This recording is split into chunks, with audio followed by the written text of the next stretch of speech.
All right, Rabosai, good morning, good morning, good morning. Incredible to see such a beautiful olam. We are picking up this morning with Parak Yud Ches in Mesillas Yesharim. So just to the newcomers who are here, there should hopefully be copies of Mesillas Yesharim around. I meant to actually make some copies for this morning, but Emir Hashem will have copies for tomorrow. We're actually nearing the end of the Sefer, but we'll be starting a new limud just in the next couple of weeks. But part of the beauty of Mesillas Yesharim is that each chapter in and of itself is a self-contained midah, a self-contained lesson, a self-contained yesod. So, Baruch Hashem, as timing would have it, we happen to be beginning now Parak Yud Ches, chapter 18, which is the midas ha-Chassidus, which we literally translate as the midah, or the attribute of piety. So the Ramchal says as follows: Midas ha-Chassidus tzricha hi be'emes lebe'er gadol. So the midah of Chassidus, the midah of piety, requires incredible explanation. Kimin hagim rabim udrachim rabim ovrim bein rabim ibnei ha'adam b'shem Chassidus ve'inam ela galmei Chassidus. So Ramchal here says something amazing. There are many things that people think is Chassidus. Many things that people think ultimately, again, are displays of piety, but in fact, Ramchal says what they really are Galmei Chassidus. We'll say this term is actually very interesting. The term of Galmei Chassidus is like a golem, right? Just like a golem, ultimately, again, is a form of a human, but not an actual human. So there are many things that ultimately, again, have the appearance of Chassidus, but ultimately, again, are not really Chassidus. They're Galmei Chassidus. It's a golem. It's a form of Chassidus, an imitation of Chassidus, but not real piety. Beli toar, without form, beli tzura, ubeli tikun. And writes to Ramchal something amazing. V'nimshach mizeh, Rabbi says, interestingly enough, what you're going to see in today's shir, because actually now, given that these dapim of brachos are a little bit longer, we're going to try to start punkt at 5:55. So the Muster Seder will be a little bit shorter, but you're going to see that in today's shir, the Ramchal is not really going to get into an active definition for Chassidus. Instead, what he's actually getting into is what Chassidus is not. What's not piety? Because amazingly enough, the Ramchal felt that there was such a profound danger in false piety. There are so many things that people think is pious behavior, is righteous behavior, but at the end of the day is not, that he feels compelled to open up the chapter with this. A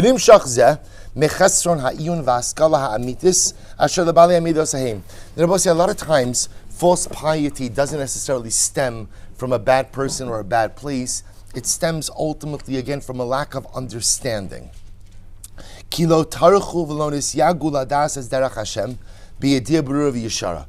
I will say sometimes people have their own preconceived notion of what piety is, and they don't take the time to actually explore whether this is true piety or not. But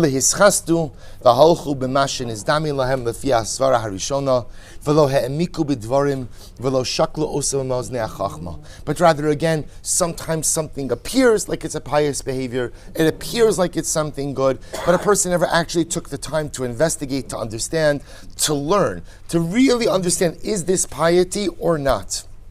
He goes on. Vihine, page Kufayin Vav, if you're using this red edition that we have. Vihine, Eila hiv ishu esrecha chasidus be'ene hamon ha'anoshim. Umina maskilim imam. And he says something amazing.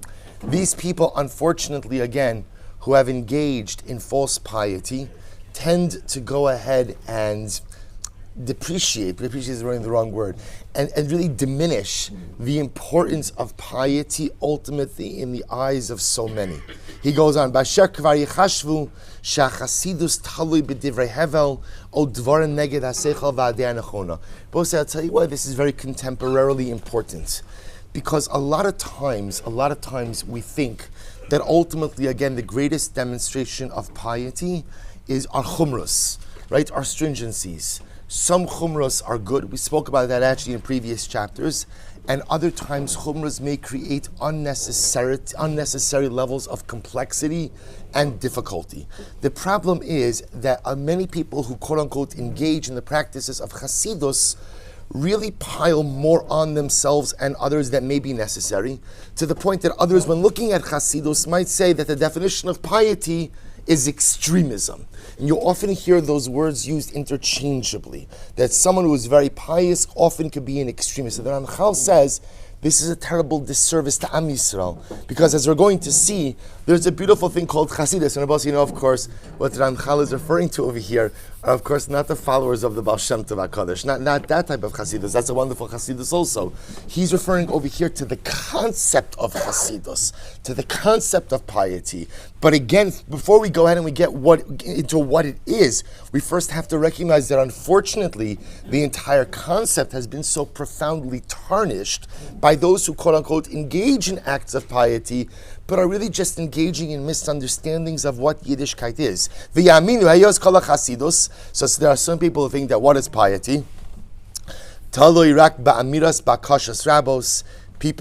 who daven all day, viduyim gedolim, people are always confessing their sins, bechios, constantly crying, vishtachavios gedolos, prostrations, sigufim hazorim. Sigufim hazorim also means like self-punishment, right? Flagellation. Thank you. Self-flagellation.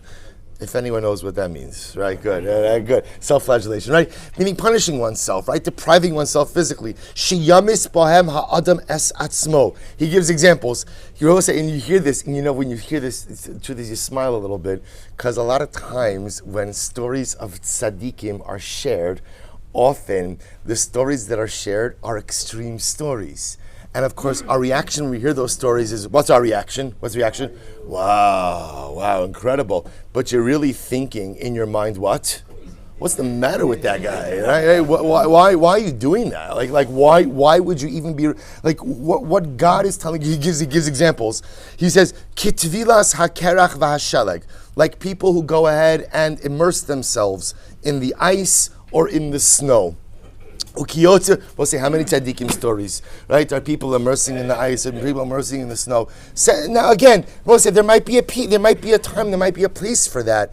But remember again, that's not Chassidus for us. That might be Chassidus for some people, but that's not what we call regular, ordinary Chassidus. And he says the problem is that these extreme behaviors become associated with Chassidus, and therefore by definition ruins any possibility of any of us striving or achieving these levels, because we just feel that they're totally out of left field. V'hinei, lo yodu, ki afa pi shektsas dvarim ele tzrichim lebali tshuva, uktsasem ru'uyim leprushim, and even though some of these behaviors are important, they're good for bali tshuva. We'll say, by the way, bali tshuva means all of us, right? Anyone who does tshuva, right? So sometimes a person does tshuva, they have to do something maybe a bit more extreme. Prushim means people, again, who do engage in a bit more extreme behavior. Hine lo al eila nosat ha-chasidus klal. Rabbi say, at the end of the day, chasidus is not based on these behaviors. Ki im hatov shebemin hagim ha'ila hurai lehislavos ala chasidus. Rabbi say, so now that we know what chasidus is not, and how all too often, again, sometimes extreme behaviors become associated with Chassidus. So now that we understand that Ramchal says how dangerous that is, because it creates sometimes an unrealistic and sometimes even dangerous perception as to what true Chassidus actually is. Therefore, says Ramchal, now that we've given that introduction, we'll stop over here, and Amir Tzashem will begin tomorrow morning, 5:45, with the active definition of Chassidus.